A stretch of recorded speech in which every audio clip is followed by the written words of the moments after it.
আপনি যদি প্রেমে থাকা বন্ধুর থেকে ধোকা আর বাবা মার কাছে বকা তিনটেই খেয়ে থাকেন, তাহলে আপনার মন ভালো করার জন্য দুটো কথাই যথেষ্ট।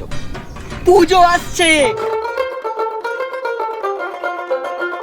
ফুচকা, মোমো, বিরিয়ানি, পার্টনার তো নেই, বন্ধুদের নিয়ে কাজ চালিয়ে নেবো। সপ্তমীর দিন সাউথ থেকে ফেরার সময় আমরা সল্টলেকটা কভার।